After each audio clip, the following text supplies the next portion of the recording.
Assalamualaikum warahmatullahi wabarakatuh. Saya Septania Sakti Cahyakusuma dengan NIM 210207127 dari kelas Psikologi C dengan dosen pengampu Dr. Ibu Irianti Usman MA. Tujuan saya membuat video ini untuk memenuhi tugas ujian akhir semester mata kuliah Psikologi Agama. Baik, di sini saya akan menjelaskan mengenai pengalaman-pengalaman keberagamaan. Poin pertama, ada pengalaman beragama menurut para ahli. Salah satunya definisi menurut Klockhaus. Pengalaman beragama adalah suatu perasaan, persepsi, atau sensasi yang dialami seseorang yang berkaitan dengan esensi ketuhanan.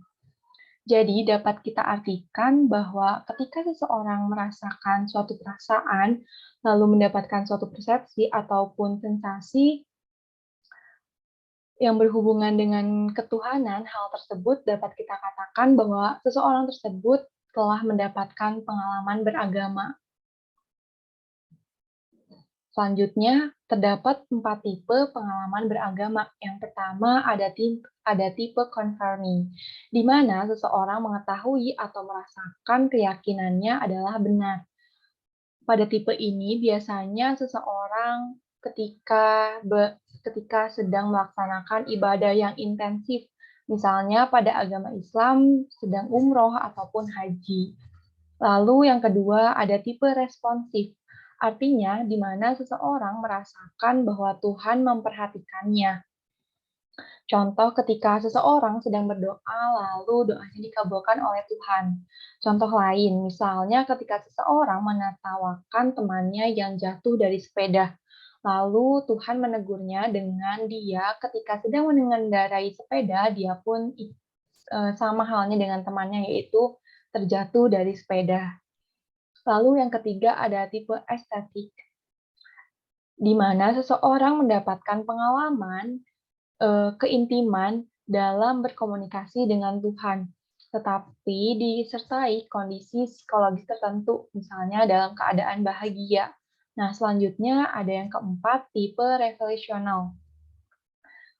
Pada tipe ini, seseorang menjadi utusan Tuhan. Hal ini merupakan pengalaman beragama yang paling tinggi, seperti halnya para nabi dan rasul. Nah, yang selanjutnya ada pengalaman mistik. Pengalaman mistik merupakan pengalaman spiritual atau pengalaman rohani di mana orang merasakan bersentuhan dengan sesuatu yang bersifat ketuhanan atau merasakan penyatuan seluruh dimensi dalam diri dan kehidupannya. Jadi pengalaman mistik ini biasanya hanya bisa dirasakan seutuhnya oleh orang yang mengalami pengalaman mistik tersebut. Seperti halnya kita lihat pada seseorang yang jatuh cinta. Biasanya kalau ditanya gimana sih rasanya jatuh cinta, pasti orang tersebut bingung mengungkapkannya seperti apa. Kenapa hal tersebut bisa terjadi? Karena biasanya mereka sulit untuk mengekspresikannya, untuk menggambarkannya, untuk mengungkapkannya secara verbal. Karena hal tersebut memiliki kedalaman dimensi spiritual dan emosional. Selanjutnya, pengalaman beragama dalam zikir.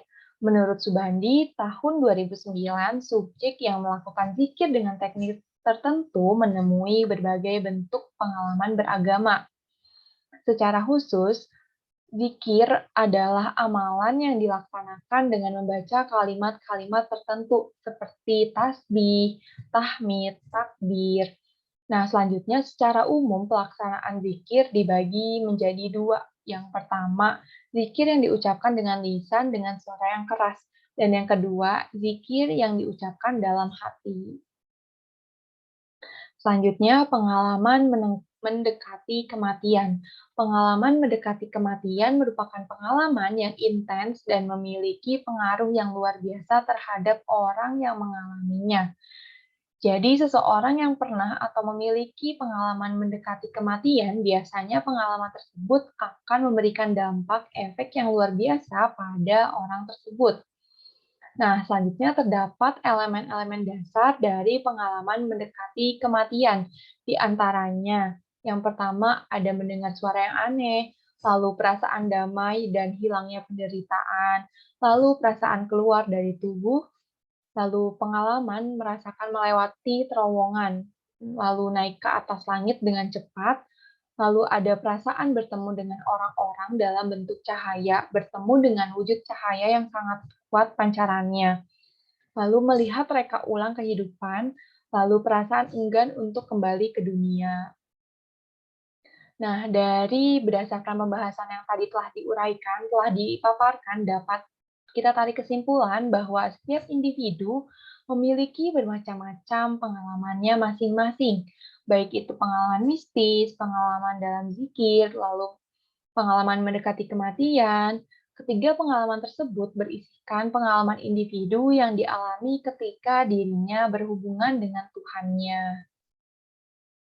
Kurang lebih segitu materi yang dapat saya paparkan, yang dapat saya sampaikan. Jika ada kata atau penjelasan yang kurang tepat atau kurang benar, saya mohon maaf dan terima kasih. Wassalamualaikum warahmatullahi wabarakatuh.